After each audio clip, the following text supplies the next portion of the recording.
Quick video here regarding Kash Patel, the Q drops, General Flynn, today's news, things of that nature. So let's get started. So Q, over 3 years ago, June 12th, 2018, Q 1481, Kash Patel, a name to remember. So at the time, this guy was in his early to mid 30s. Nobody knew who he was. But here's Q saying, name to remember. And then he goes on to say, a good interview coming up on the Ingram Show regarding Rod Rosenstein and the Freedom Caucus. And then these two links in the Q drop link to these two articles. So what was Q talking about? Nunes Gowdy accused DOJ of launching attacks on congressional investigator. The other link, Rosenstein threatened to subpoena GOP-led committee on chilling clash over records email show.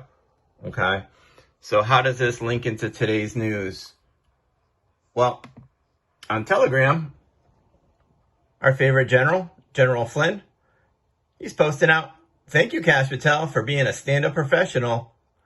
The truth always comes out. God bless you. And then he links out an interview with our good friend Kash. Let's see what Kash had to say.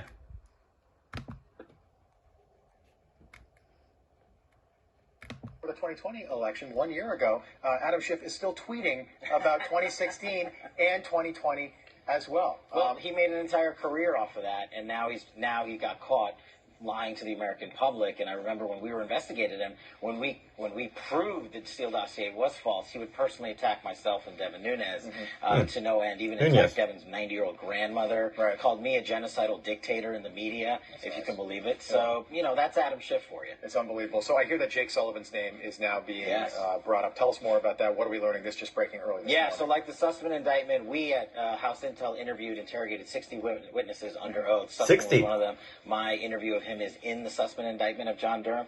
I also interviewed under oath Jake Sullivan, and Jake Sullivan said, to paraphrase basically, he had no idea who the Steele dossier was, what Fusion GPS was doing, or the law firm Perkins Coie that the DNC was paying $12 million to. Whoa. Now, in the Sussman indictment, the Danchenko indictment just last week, it looks like that's also a lie. So could Jake Sullivan lose his job here? You know what would be the irony? If the current National Security Advisor got charged with an actual crime, right, unlike what happened to the former National Security Advisor, Michael Flynn, who was charged with a false crime, and then the Justice Department withheld exculpatory evidence, and it took Rick Grenell and I a while to declassify the information so that could come to I was just talking, I saw Rick over the weekend. We just had a conversation about this remarkable stuff. Have you ever seen a DOJ, and we have about 10 seconds, so politicized? No, and that's what hurts America the most. I used to be a federal prosecutor at the DOJ. It's why I left. The lack of internal accountability. DOJ, National Security Director. We're going to talk about China. Looking forward.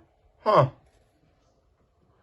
So almost exactly like what Q was posting about. Huh. Almost 3 years ago. DOJ, Nunes, Rosenstein. Huh. National Security Director. Wow. Must be all coincidence.